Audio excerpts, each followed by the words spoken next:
Competitive exam പേടിച്ചതുകൊണ്ടാണ് ഫെലോഷിപ്പിലോട്ട് പോയത്? അങ്ങനൊന്നുമില്ല, ബട്ട് ചെറിയൊരു ഇൻട്രസ്റ്റ് വേണം ഏത് കാര്യത്തിൽ, ലൈക്ക് ഏത് ഫീൽഡിലേക്കാണ് പോകേണ്ടത്, ഏത് സ്പെഷ്യാലിറ്റി ചൂസ് ചെയ്യണം എന്ന് you should have an interest. നിങ്ങൾ എന്തൊക്കെയാണ് ഓരോ ഇയറിലും ഓരോ മന്തിലും നിങ്ങൾ പ്രിപ്പയർ ചെയ്തിരുന്നത്? ഓക്കെ, എക്സാംസ് ആയിട്ട് അതിലില്ല, ഡയറക്ട്ലി കേസസ് ചെയ്തിട്ടുള്ള ലേണിംഗ് ആണ് നടക്കുന്നത്. എന്താണ് ഒരു ചേഞ്ച് ഫീൽ ചെയ്യുന്നത്, അല്ലെങ്കിൽ എന്താണ് കുറച്ചും കൂടി? ഫെലോഷിപ്പ് എന്ന് പറയുന്നത് it's like a short course, ഒരു 1 year കോഴ്സിൽ ഫാസ്റ്റ് ലേണിംഗ് ആണ്. Saveetha is the best, like അവിടുത്തെ class and standard you can compare it with any other dental college. MDS എന്ന് പറയുന്ന മാസ്റ്റേഴ്സ് ഡിഗ്രീന്റെ അത്ര ലൈക്ക് ആ റെക്കഗ്നിഷൻ ഒരിക്കലും വേറെ കിട്ടൂല. അതാണ് പേഷ്യൻസ് എല്ലാം നമ്മളോട് പറയുമോ ഇത് ഡെന്റിസ്ട്രി ഇല്ലെങ്കിൽ ഫോട്ടോഗ്രാഫർ ആവാലോ എന്ന് പറയും. പഠിക്കുക, സ്കില്ല് ഡെവലപ്പ് ചെയ്യുക, then practice. Like once you are there in the field, you have to know everything. Hello all, doctor ആഷിഖാണ് ഫ്രം ബാട്ടി കാലിക്കറ്റ്. യൂഷ്വലി നമ്മുടെ പേജസിൽ നമ്മൾ കാണുന്നത് MDS റിലേറ്റഡ് ആയിട്ടും അതുപോലെ തന്നെ BDS റിലേറ്റഡ് ആയിട്ടുള്ള ടോപ്പിക് തന്നെയാണ്. ബട്ട് ഇന്ന് ഡിഫറൻ്റ് ആയിട്ടുള്ള MDS നിന്നും ഡിഫറൻ്റ് ആയിട്ടുള്ള ഫെലോഷിപ്പ് എന്നുള്ളൊരു ടോപ്പിക്കുമായിട്ടാണ് നമ്മൾ വന്നിട്ടുള്ളത്. നമ്മുടെ കൂടെ ഉള്ളത് ഡോക്ടർ ഷാനിബയാണ്. ഡോക്ടർ ഷാനിബ UG കഴിഞ്ഞു, directly fellowship in aesthetic dentistry എന്നുള്ള കോഴ്സ് കഴിഞ്ഞു. സോ നമ്മുടെ ഷാനിബയുടെ വിശേഷങ്ങളാണ് നമ്മുടെ ഇന്നത്തെ നമ്മുടെ വീഡിയോയിൽ ഉണ്ടാവുക. So welcome Shaniba. Shaniba UG കഴിഞ്ഞു, അതിനുശേഷം ഫെലോഷിപ്പ് എന്നുള്ള ഒരു പ്രോഗ്രാം സെലക്ട് ചെയ്ത് ഇപ്പോൾ കോഴ്സ് കഴിഞ്ഞിരിക്കുകയാണ്. സോ എങ്ങനെ ഉണ്ടായിരുന്നു journey from UG to fellowship completion വരെ? ഓക്കെ, സോ ഞാൻ ആക്ച്വലി സ്റ്റാർട്ട് ചെയ്തത് ഇവിടെ കാലിക്കറ്റിലാണ് ഞാൻ ബേസ്ഡ്. ഞാൻ മാംഗ്ലൂരിൽ UG പഠിച്ചു, 5 years അണ്ടർ ഗ്രാജുവേറ്റ് ഫ്രം എനപ്പോയിലാണ് പഠിച്ചത്. അത് കഴിഞ്ഞിട്ട് I have like worked in a clinic for a year. എന്നിട്ട് I started preparing for my fellowship in Saveetha. അങ്ങനെ like after like 6 months I got into Saveetha Chennai. Aesthetic dentistry ഫെലോഷിപ്പിലാണ് എടുത്തത്. Usually ഉള്ള ഒരു പാറ്റേൺ ഒന്നില്ലെങ്കിൽ ക്ലിനിക്കൽ പ്രാക്ടീസിലോട്ട് മൂവ് ചെയ്യും, അല്ലെങ്കിൽ MDS preparations ചെയ്യും. എന്തുകൊണ്ടാണ് ഫെലോഷിപ്പ് എന്നുള്ള ഒരു കോഴ്സ് സെലക്ട് ചെയ്യാനും, അല്ലെങ്കിൽ എന്താണ് അതിൽ അട്രാക്ട് ആയത്? അത് ആക്ച്വലി ഇന്റേൺഷിപ്പിന്റെ സമയത്ത് തന്നെ I was actually very fascinated about aesthetics. ഈ വൈറ്റ് എസ്തെറ്റിക്സ്, കോമ്പോസിറ്റ്സ്, ചെറിയ ചെറിയ smile make overs, bringing about like beautiful smile transformations, ഇതിലൊക്കെ ഐ വാസ് വെരി ഇൻട്രസ്റ്റഡ്. അങ്ങനെ when people started appreciating about my hand skills, അങ്ങനെയാണ് ഞാൻ research ചെയ്തിട്ട് എസ്തെറ്റിക്സിൽ തന്നെ fellowship എടുക്കണമെന്ന് എനിക്ക് നിർബന്ധമുണ്ടായിരുന്നു. ഇപ്പോൾ സവിതയിലാണ് എസ്തെറ്റിക്കിലെ ഫെലോഷിപ്പ് ചെയ്തത്. എന്തുകൊണ്ടാണ് എസ്തെറ്റിക്സിൽ ഫെലോഷിപ്പിൻ ഡിഫറെന്റ് ഏരിയസ് ഉണ്ട്, എന്തുകൊണ്ടാണ് എസ്തെറ്റിക് ചൂസ് ചെയ്യാനുള്ള കാരണം എന്താ? അതായത് ഇൻട്രസ്റ്റ് എസ്തെറ്റിക്സിലായിരുന്നു. ഹാൻഡ് സ്കിൽസ് കൂടുതലും എസ്തെറ്റിക്സിലാണ് ഇമ്പോർട്ടൻസ് ഉള്ളത്, പ്രത്യേകിച്ച് ആന്റീരിയർ റെസ്റ്റോറേഷൻസിലൊക്കെ.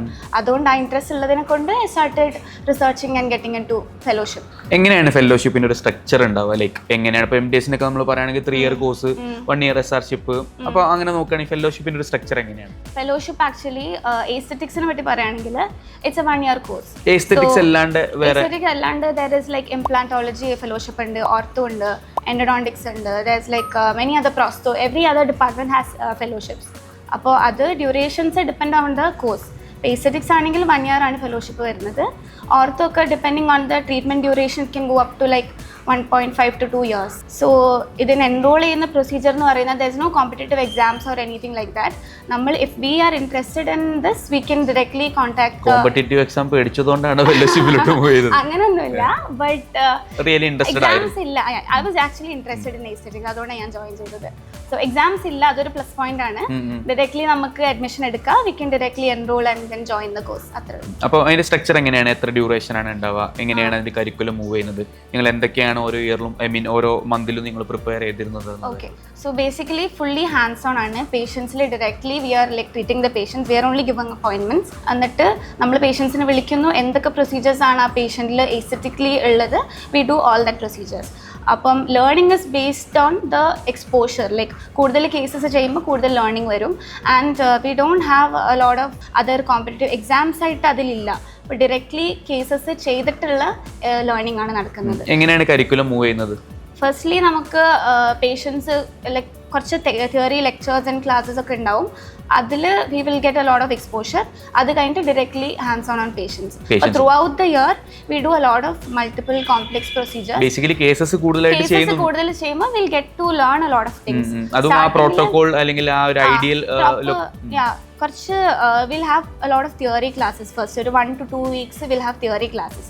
ആ ക്ലാസ്സസിൽ will learn all the basic of how to do the case and everything, മെറ്റീരിയൽസും camera everything we get to learn. എന്നിട്ട് we apply that in the patients. അപ്പം like 1 year I have done like almost 65-70 plus anterior composite restorations ചെയ്തിട്ടുണ്ട്.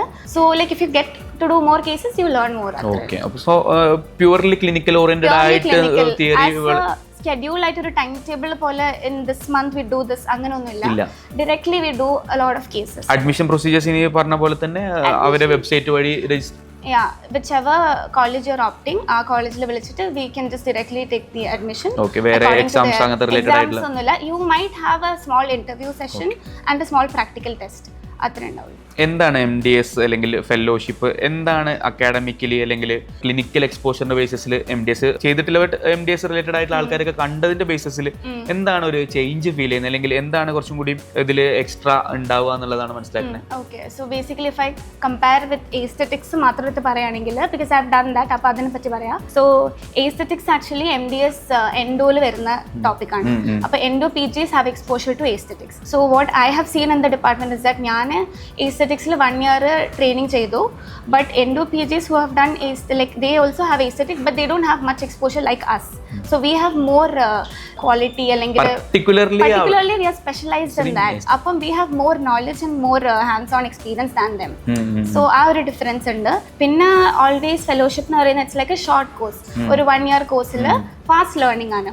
So ആ fast ലേണിംഗിൽ we don't do a lot of presentations, exams ഇല്ല, we don't have thesis, journals, അങ്ങനത്തെ കാര്യങ്ങളൊന്നുമില്ല. അതുകൊണ്ട് purely daily കോളേജിൽ പോവുക, കേസ് ചെയ്യുക, തിരിച്ചു വരാം. ക്ലിനിക്കൽ പ്രൈവറ്റ് ക്ലിനിക്കിൽ എങ്ങനെയാണോ നമ്മൾ പേഷ്യൻസിന് അപ്പോയിന്റ്മെന്റ്സ് കൊടുക്കുന്നത്, അതേപോലെ we call patients, we do the treatment and send them. അത്രേ ഉള്ളൂ.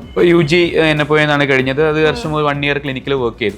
ആഫ്റ്റർ ഫെലോഷിപ്പും ബിഫോർ ഫെലോഷിപ്പും നോക്കുകയാണെങ്കിൽ എന്താണ് ക്ലിനിക്കലി അഡ്വാൻറ്റേജ് ആയിട്ട് തോന്നുന്നത്? ക്ലിനിക്കലി ഇത് തന്നെ ക്വാളിറ്റി വർക്ക്, ലൈക്ക് മെറ്റീരിയൽസിനെ പറ്റിയിട്ടുള്ള അറിവ് കൂടി, ക്യാമറ ഡോക്യുമെന്റേഷൻ ഹാൻഡ്ലിങ് അതൊക്കെ ഡിഫറെന്റ് വ്യൂ ആയി.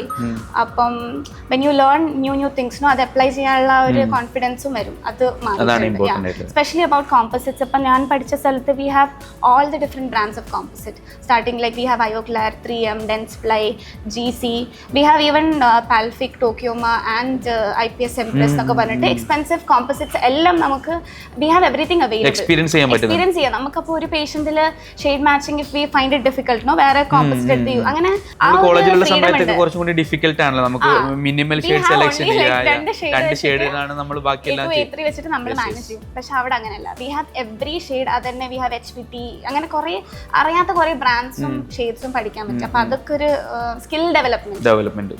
Coming to Savita dental college. Savita dental college ഇന്ത്യയിലെ തന്നെ ഏറ്റവും ബെസ്റ്റ് ആയിട്ടുള്ള ഒരു ഡെന്റൽ കോളേജാണ്. അപ്പൊ അവിടുത്തെ ഒരു എക്സ്പോഷർ എങ്ങനെയാണ് ഈ ഒരു കോഴ്സസിനെയും അതുപോലെ തന്നെ നിങ്ങളുടെ കരിയറിനെ ഡെവലപ്പ് ചെയ്യാനും സഹായിച്ചത്? എങ്ങനെയാണ് college life? Not in a promotion manner. എന്താണ് അവിടുന്ന് നിങ്ങൾക്ക് ഇപ്പോൾ നിങ്ങൾ പഠിച്ച കോളേജ് അല്ലെങ്കിൽ ഡിഫറെന്റ് ആയിട്ട് എന്താണ് തോന്നിയത്? I mean Saveetha is the best. Like അവിടുത്തെ class and standard you can compare it with any other dental college. It is the best. Like PGs ഒക്കെ അവിടെ PG എടുക്കുകയാണെന്നുണ്ടെങ്കിൽ you get the maximum out of it. അതാണ് അവിടുത്തെ ഒരു standard. അപ്പം എസ്തെറ്റിക്സിൽ വരുമ്പോഴാണെങ്കിലും we have a studio setup there for documenting our cases. We have all these lights and camera. Individually എല്ലാ സ്റ്റുഡൻസിൻ്റെ അടുത്തും ക്യാമറ ഉണ്ട്. So we document every single case, every step of the treatment we document. അപ്പം അതിൽ chances of errors are less. പിന്നെ we have like proper guided mentorship also. അങ്ങനെ ആ ഒരു ഫ്ലോ. പിന്നെ സവിതയിൽ വി ഹാവ് ഓൾ ഈ കോൺഫറൻസസ്, പ്രസന്റേഷൻസ് ഇതൊക്കെ ഉണ്ടാവും. We get to learn more. ഇപ്പോൾ എസ്തെറ്റിക്സ് ആണെന്ന് വെച്ചിട്ട് I can't sit, I can have exposure to other departments also. Okay. Perio seminars adilokka I can attend. Multidisciplinary pole. Aesthetics is not just white aesthetics, pink aesthetics only. We have access to lasers, soft tissue, angantha aesthetics. Pinna we have this also like surgical perio also nammal cheyyunnundu, like minor surgical like recession coverage angantha procedures nammal cheyyunnundu. That also comes under aesthetics. It's a little broad. ഇപ്പോൾ career ഓപ്പർച്യൂണിറ്റിൻ്റെ cases പറയുകയാണെങ്കിൽ നമ്മൾ particularly എസ്തെറ്റിക്സിലാണ്, ഇപ്പോൾ doctor എസ്തെറ്റിക്സിലാണ് fellowship ചെയ്തത്. So എന്താണ് further ആയിട്ടുള്ള career opportunities എന്തൊക്കെയാണ് ഉണ്ടാവുക? Clinically പോകുന്ന സമയത്ത് എന്തൊക്കെയാണ് അഡ്വാൻറ്റേജസ് ഉണ്ടാവുക? അത് സ്പെഷ്യലൈസ്ഡ് പ്രൈവറ്റ് പ്രാക്ടീസ് നമുക്ക് സ്റ്റാർട്ട് ചെയ്യാം. എസ്തെറ്റിക്സിനെ ഫോക്കസ് ചെയ്തിട്ടുള്ള ഒരു എൻഡോഡോണ്ടിസ്റ്റ് എൻഡോ കേസസ് ചെയ്യുന്ന പോലെ തന്നെ നമുക്ക് എസ്തെറ്റിക്സിന് പ്രൈം ഫോക്കസ് കൊടുത്തിട്ടുള്ള ഒരു പ്രൈവറ്റ് പ്രാക്ടീസ് സ്റ്റാർട്ട് ചെയ്യാം. പിന്നെ വേറെ ഓപ്ഷൻ എന്ന് പറയുന്നത് you can like go for workshops attend ചെയ്യാം. Like we can give classes, lectures ഒക്കെ കണ്ടക്ട് ചെയ്യാം. ഇല്ലെങ്കിൽ കോഴ്സ് മെന്റേഴ്സ് ഒക്കെ ആയിട്ട് we can travel and help other students. അങ്ങനെ ചെയ്യാൻ പറ്റും.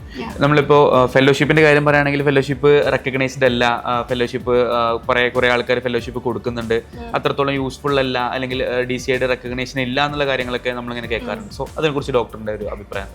MDS എന്ന് പറയുന്ന മാസ്റ്റേഴ്സ് ഡിഗ്രീന്റെ അത്ര ലൈക്ക് ആ റെക്കഗ്നിഷൻ ഒരിക്കലും കിട്ടുന്ന കാര്യമാണ്. And it's a master's degree, it's a proper degree approved by the DCI and everything. So either it is BDS then MDS അത്രേ ഉള്ളൂ. അത് കഴിഞ്ഞിട്ട് there is no in between. So fellowship is a bridging this between the undergraduate and advanced clinical skills. അപ്പം if a student wants to improve their skill, hands on quality കൂട്ടണം എന്നുണ്ടെങ്കിൽ they can go for fellowship. അപ്പം ഇത് recognition കിട്ടുന്നില്ല എന്ന് കരുതിയിട്ട് you can't just stay back. Like if you want to learn hands on experience, you have to go for fellowship. Like you can go for fellowship. And PG എന്ന് പറയുന്നത് more of academically intensive ആയിട്ടുള്ള ഒരു program ആണ്.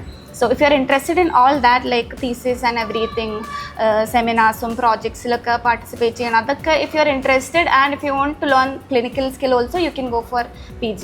But fellowship la you don't have all that, and it is not recognized yet. Maybe in future, we don't know. ഈ outside നമ്മുടെ സിറ്റീസിൽ അല്ലെങ്കിൽ outside India കുറച്ചും കൂടി റെക്കഗ്നൈസ്ഡ് ആയിട്ടുള്ള ഫെലോഷിപ്പ് കോഴ്സുകളൊക്കെ ഉണ്ട്. സോ ഡെഫിനറ്റ്ലി നമ്മുടെ ഫെലോഷിപ്പ് എടുക്കാൻ പോകുന്ന BDS അണ്ടർ ഗ്രാജുവേറ്റ്സ് അവരെ ഒരു ബേസിക് അവർ ഇപ്പോൾ ഹൗസ് സയൻസ് ചെയ്യുന്ന ആൾക്കാരൊക്കെ ഉണ്ടാവും, മേ ബി ഫെലോഷിപ്പ് പെർസ്യൂ ചെയ്യുന്ന ആൾക്കാരുണ്ടാവും. സോ അവർക്ക് എന്താണ് ഒരു ഇൻസ്ട്രക്ഷൻസ് കൊടുക്കുക, അല്ലെങ്കിൽ അവർ ഹൗസ് സയൻസ് ചെയ്യുന്ന സമയത്ത് എന്തെങ്കിലുമൊക്കെ ശ്രദ്ധിക്കേണ്ടതുണ്ടോ, അവർ എന്തെങ്കിലും കാര്യത്തിൽ കൂടുതൽ സ്ട്രെസ് ചെയ്ത് പഠിക്കേണ്ടതുണ്ടോ, അങ്ങനെയൊക്കെ പറയുകയാണെങ്കിൽ ഡോക്ടറിന് എന്താണ് സജഷൻ കൊടുക്കാൻ പറ്റും? ഫസ്റ്റ്ലി ഒരു ചെറിയൊരു ഇൻട്രസ്റ്റ് വേണം ഏത് കാര്യത്തിൽ, ലൈക്ക് ഏത് ഫീൽഡിലേക്കാണ് പോകേണ്ടത്, ഏത് സ്പെഷ്യാലിറ്റി ചൂസ് ചെയ്യണം എന്ന് you should have an interest. അപ്പോൾ ആ ഇൻട്രസ്റ്റ് ചേസ് ചെയ്യുക. If you want to go for academically അങ്ങനത്തെ ഒരു ഇതാണെങ്കിൽ you can go for PG. അപ്പോൾ ഫെലോഷിപ്പ് ആണെന്നുണ്ടെങ്കിൽ you have to choose which branch and then research about it and then choose which college you have to like you want to go എന്നുള്ളത്. അപ്പം അണ്ടർ ഗ്രാജുവേറ്റ്സിന് എനിക്ക് പറയാനുള്ളത്, don't feel pressurised to choose a single path. There are a lot of options in the market right now. Dentistry is evolving, everything is upgrading, so you have to keep upgrading yourself. എന്നിട്ട് പുതിയ കാര്യങ്ങളൊക്കെ research ചെയ്യുക. ഇപ്പോൾ fellowship ഇപ്പം there are many elder like old dentists, okay, അവർക്ക് ഇപ്പം they have done with their MDS and everything and they're practicing for so many years. അങ്ങനത്തെ ആൾക്കാർക്കൊക്കെ fellowship is a good option to learn implantology. അപ്പം if they want to learn forensic or dentology or whatever, whichever option, അവർക്ക് ഇപ്പം they might have already finished their MDs long back. ഇപ്പോൾ they have no like skills to learn, so they can go for such courses. Implantology ഒക്കെ 2 years course എടുത്തതിനാണെങ്കിൽ it's a good option for them. Also fresh ആയിട്ടുള്ള ഒരു BDS ഗ്രാജുവേറ്റ്സിന് എന്ത് സജഷനാണ് കൊടുക്കേണ്ടത്? Our house science ഒക്കെ ചെയ്യുന്ന സമയത്ത് അവർ എന്തെങ്കിലും ശ്രദ്ധിക്കേണ്ടതുണ്ടോ, അവർ എങ്ങനെയാണ് ഇതിലോട്ട് എത്തേണ്ടതെന്നുള്ള കാര്യങ്ങൾക്ക് എന്താ സജഷൻ? യുവർ ഇൻട്രസ്റ്റ്, അത് chase your interest. Don't follow the path everybody is following. Chase your interest. PG ആണെങ്കിൽ prepare for NEET and then crack the exam. Fellowship ആണെങ്കിൽ choose the speciality and then go for the admission. That's it. Okay. ഇപ്പോൾ ഫ്യൂച്ചറിലെ കാര്യങ്ങളൊക്കെ നോക്കുകയാണെങ്കിൽ ഇപ്പോൾ എന്താണ് ഷാനിബ ചെയ്യാൻ ഉദ്ദേശിക്കുന്ന കാര്യങ്ങൾ എന്താണ്? എസ്തെറ്റിക്കലി ഇപ്പോൾ ഫെലോഷിപ്പ് കഴിഞ്ഞു, ക്ലിനിക്കൽ പ്രാക്ടീസിലോട്ട് മൂവ് ചെയ്യാണോ, അതോ എന്തെങ്കിലും പർട്ടിക്കുലർ നെക്സ്റ്റ് കോഴ്സിലോട്ടുള്ള പ്ലാനിങ് ഉണ്ടോ? So I have worked before for like almost a year. ഇപ്പം ഫെലോഷിപ്പ് കഴിഞ്ഞിട്ട് it's been just 2 days. So after this I'm going to go for another course. അടുത്ത skill develop ചെയ്യണം. പഠിച്ചുകൊണ്ടിരിക്കുകയാണ്. This is never ending. So പഠിക്കുക, skill develop ചെയ്യുക, then practice. Like once you are there in the field, you have to know everything. ആ ഒരു confidence ഉണ്ടെങ്കിൽ you can start. ഇപ്പോൾ ഡെന്റിസ്ട്രീനെ കുറിച്ച് നമ്മൾ കൂടുതൽ കേൾക്കുന്ന കാര്യമാണ് സാച്ചുറേറ്റഡ് ആണ്, കരിയർ ഓപ്പർച്യൂണിറ്റീസ് വളരെ കുറവാണ്. സോ അങ്ങനത്തെ മിത്തുകൾക്കൊക്കെ എന്ത് മറുപടിയാണ് കൊടുക്കുന്നത്? It's the way of thinking actually. If you have a proper vision, I don't think it is, no industry is saturated. Like you should think different. അത്രേ ഉള്ളൂ. ഓക്കെ. നമ്മൾ ഏതൊരു കാര്യം ചെയ്യുമ്പോൾ ഒരു ചാലഞ്ചസ് ഉണ്ടാവും. ഡെഫിനറ്റ്ലി നമ്മളൊരു കാര്യം ചൂസ് ചെയ്യുന്ന സമയത്ത് ചാലഞ്ചസ് ഉണ്ടാവും. ഫെലോഷിപ്പിന്റെ സമയത്ത് എന്തൊക്കെ ചാലഞ്ചസ് ആണ് ഫേസ് ചെയ്തിരുന്നത്? ഓൾസോ ഡെന്റിസ്ട്രി കുറച്ച് എക്സ്പെൻസീവ് ആയിട്ടുള്ള ഒരു ഏരിയ ആണ്, എസ്പെഷ്യലി എസ്തെറ്റിക്സ്. സോ എന്തൊക്കെ ചാലഞ്ചസ് ഉണ്ടായിരുന്നു? എക്സ്പെൻസ് പാർട്ടുകൾ എങ്ങനെയാണ് ഉണ്ടായിരുന്നത്? Tuition fee was also expensive. കുറച്ച് it was around 5 lakhs something ഉണ്ടായിരുന്നു. പിന്നെ ബാക്കി എക്സ്പെൻസസ് എന്ന് പറയുന്നത് നമുക്ക് primarily we had to get all these internationally used materials ഒക്കെ, അതായത് ഇൻസ്ട്രുമെന്റ്സ് ഒക്കെ. അപ്പം we were using Optrasculpt LMRT എന്നൊക്കെ പറഞ്ഞിട്ട് നമ്മൾ GDCൻ്റെ ഇൻസ്ട്രുമെൻറ്റ്സ് ഒക്കെയാണ് യൂഷ്വലി നമ്മൾ ക്ലിനിക്സിൽ യൂസ് ചെയ്യാറ്. ബട്ട് നമ്മൾ കുറച്ചുകൂടി ഡെവലപ്പായിട്ട് ഇൻ്റർനാഷണൽ സ്റ്റാൻഡേർഡ്സ് ഉള്ള ഇൻസ്ട്രുമെൻറ്റ്സാണ് യൂസ് ചെയ്തത്. അപ്പോൾ ദേ വർ എക്സ്പെൻസീവ്. പിന്നെ I told you like everybody had their own camera. അപ്പം camera was like any camera was fine, but we had to get like a 100mm macro lens എടുക്കും. ഒരു prime lens തന്നെ വേണം. And that lens is quite big and it was also expensive. Lens in matram I had spent around 1 lakh. 1 lakh for the lens alone. Pinna we had to get a flash and trigger and everything. So camera itself comes like a big pack. Unit. Yeah, it's a big unit. Appo adanna it was almost around like 2 lakhs in aduthu vannittund. That is the expense. So when it comes to aesthetic, it is quite expensive. But after like 1 year I felt like it's kind of worth it only. Like standards nammal eppo upgrade cheyanallo. If you like use the other like old instruments and all, you will not know the quality of like you can't upgrade your work skills. നമ്മൾ upgrade ചെയ്യുന്ന അനുസരിച്ച് നമുക്ക് ഉള്ള exposure കൂടുക എന്നുള്ളത് തന്നെയാണ്. When you're into it, no, നമുക്ക് അതിൽ we feel like spending everything in that, investing a lot and then efficiency കൂട്ടാൻ വേണ്ടിയിട്ട് ബേസിക്കലി അതിന് വേണ്ടിയിട്ടാണ് നമ്മൾ ചെയ്യുന്നത്. പിന്നെ ചാലഞ്ചസ് ആയിട്ട് ഡോക്ടർ ചോദിച്ചത് സബിതയിൽ ജോയിൻ ചെയ്തപ്പം first of all language was a trouble, Tamil. So അതൊക്കെ like it was a problem for me initially. പിന്നെ മലയാളമായിട്ട് കുറച്ചൊരു സിമിലാരിറ്റി ഉള്ളതിനെ കൊണ്ട് started learning and that was one challenge. But towards the end of the year kind of തമിഴൊക്കെ കുറച്ച് പറയാൻ തുടങ്ങി. Then challenge was handling the camera. So every single patient we were documenting as I told. So adini proper studio setup il patient ne irithittu with retractors and contrasters and all nammal photos edukunnunde, and each photo we have to adjust the f number, shutter speed up, everything has to be adjusted. And intraoral പോകുമ്പോൾ we have to change everything again. Automatically ഒരു photographer കൂടി ആവാണ്. Patients അല്ല നമ്മളോട് പറയുമോ ഇത് ഡെന്റിസ്ട്രിയിലേക്ക് photographer ആവാലോ എന്ന് പറയും. So photography പഠിക്കും നമ്മൾ ഇൻ ഡെപ്ത്. നമ്മൾ എല്ലാ പിക്ചേഴ്സും മാനുവൽ ഇട്ട് ഷൂട്ട് ചെയ്യും. We learn photography also. അത് it was a best part actually of this whole aesthetic course എന്ന് പറയുന്നത്, ഫോട്ടോഗ്രാഫി പഠിക്കാൻ പറ്റിയത്. അത് മാത്രമല്ല ടുവേർഡ്സ് ഈ സവിതയിൽ specially every courses they offer documentation system. Like we have to document everything. We have a template. We put all the patient pictures in the template and we take a printout of all these templates. So ഞാൻ ഇപ്പോൾ ചെയ്ത case I have like printed around 50 cases. ഈ 50 cases print ചെയ്ത ഒരു booklet ആക്കിയിട്ട് we have it with us as a hard copy. So we can carry it everywhere. We can show it to our patients for education. We can show it in these workshops and everything. So that is present ചെയ്യുമ്പോൾ നമുക്ക് upload ചെയ്യാം. It's a good part about this college actually. ആ ഒരു system of documentation is very important. Abroad ഒക്കെ every dentist document their cases with the camera. So ഇവിടെ ഇപ്പോൾ അത് നമ്മളിങ്ങനെ we are bringing it out. So നമ്മുടെ ഫെലോഷിപ്പിനെ കുറിച്ചുള്ള വളരെ ഡീറ്റെയിൽഡ് ആയിട്ടുള്ള ഒരുപാട് കാര്യങ്ങൾ ഡോക്ടർ ഷാനിപ്പോൾ ഷെയർ ചെയ്തു. തീർച്ചയായിട്ടും അതിൽ സ്ട്രൈക്കിംഗ് ആയിട്ട് തോന്നിയൊരു കാര്യം എനിക്ക് എന്താണെന്ന് വെച്ച് കഴിഞ്ഞാൽ അണ്ടർ ഗ്രാജുവേറ്റ്സിനെയും അതുപോലെ തന്നെ PG സ്റ്റുഡൻസിനെയും ബ്രിഡ്ജ് ചെയ്യുന്ന ഒരു കാര്യമാണ് ഫെലോഷിപ്പ് എന്നുള്ളതാണ് മനസ്സിലാക്കാൻ കഴിഞ്ഞത്. തീർച്ചയായിട്ടും ഒരുപാട് കരിയർ ഓപ്പർച്യൂണിറ്റീസും അതുപോലെ തന്നെ കുറേ ക്ലിനിക്കലി കുറേ കാര്യങ്ങൾ ചെയ്യാൻ പറ്റുന്ന ഒരു ഏരിയയാണ് ഫെലോഷിപ്പ് എന്നുള്ളത്. നമുക്ക് ഡിഫറെൻറ്റ് കോഴ്സുകളിൽ ഫെലോഷിപ്പ് ചെയ്യാൻ വേണ്ടി പറ്റും. അതിനുള്ള കൂടുതൽ കോളേജസുകളും അതുപോലെ റെക്കഗ്നൈസ്ഡ് ആയിട്ടുള്ള ഒരുപാട് കോഴ്സുകളും ഇന്ന് നമ്മുടെ നാട്ടിൽ അവൈലബിൾ ആണ്. സോ നിങ്ങൾ ഒരിക്കലും ലിമിറ്റ് ചെയ്യരുത് നിങ്ങളെ കരിയർ ഓപ്പർച്യൂണിറ്റി ക്ലിനിക്കലി മാത്രമാണ് അല്ലെങ്കിൽ MDS മാത്രമാണെന്ന് കരുതി നിങ്ങൾ ഒരിക്കലും ലിമിറ്റ് ചെയ്യാണ്ടിരിക്കുക. എന്താണ് സൊസൈറ്റി ചെയ്തുകൊണ്ടിരിക്കുന്നതെന്ന് കാര്യങ്ങൾ മനസ്സിലാക്കുക. ഇതുപോലത്തെ ഡിഫറെൻറ്റ് പാത്വേഴ്സ് പേഴ്സ്യൂ ചെയ്ത് ആൾക്കാരായിട്ട് ഡിസ്കസ് ചെയ്യുക. എന്നിട്ട് നല്ല കരിയർ ഓപ്പർച്യൂണിറ്റീസിലോട്ട് നിങ്ങൾ എത്തുക എന്നുള്ള കാര്യമാണ് ചെയ്യേണ്ടത്. സോ നിങ്ങൾക്കൊരു ഡ്രീം ഉണ്ടാവുക, നിങ്ങൾക്കൊരു ടാർഗറ്റ് ഉണ്ടാവുക എന്നുള്ള കാര്യം വളരെ ആക്റ്റീവ്ലി നിങ്ങൾ എന്ത് ചെയ്യുക, നിങ്ങളുടെ BDS ലൈഫിലും അതുപോലെ തന്നെ ഇന്റേൺഷിപ്പിലും നിങ്ങൾ എന്ത് ചെയ്യുക, നിങ്ങൾ തയ്യാറെടുക്കുക എന്നുള്ളതാണ്. So thank you so much doctor Shaniba four sharing നിങ്ങളുടെ വാല്യുബിൾ ഫീഡ്ബാക്സ് ഷെയർ ചെയ്യുന്നതിൽ. So all the best. നിങ്ങൾക്ക് കൂടുതലായിട്ടുള്ള ഫെലോഷിപ്പുകളും അതുപോലെ തന്നെ നല്ല ക്ലിനിക് എക്സ്പോഷർ ഒക്കെ ആവുന്ന വളരെ ഫേമസ് ആയിട്ടുള്ളൊരു ഡെന്റിസ്റ്റ് ആയിട്ട് മാറട്ടെ എന്ന് ഞാൻ വളരെ ആക്റ്റീവ്ലി പറയാണ്. So thank you so much. നമ്മുടെ നെക്സ്റ്റ് വീഡിയോസ് ആയിട്ട് നമുക്ക് കാണാം. എനി കൺഫ്യൂഷൻസ് ഫെലോഷിപ്പ് റിലേറ്റഡ് ആയിട്ടുണ്ടെങ്കിൽ തീർച്ചയായിട്ടും ഓക്കെ നമ്മുടെ യൂട്യൂബിലെ കമന്റ് ബോക്സിൽ നിങ്ങൾക്ക് കമന്റ് ചെയ്യാം. ഡെഫിനറ്റ്ലി നമ്മൾ കണക്ട് ചെയ്തിട്ട് നിങ്ങൾക്ക് എന്ത് ചെയ്യുന്നുണ്ടാവും, നിങ്ങൾക്ക് റിപ്ലൈസ് തരുന്നുണ്ടാവും. സോ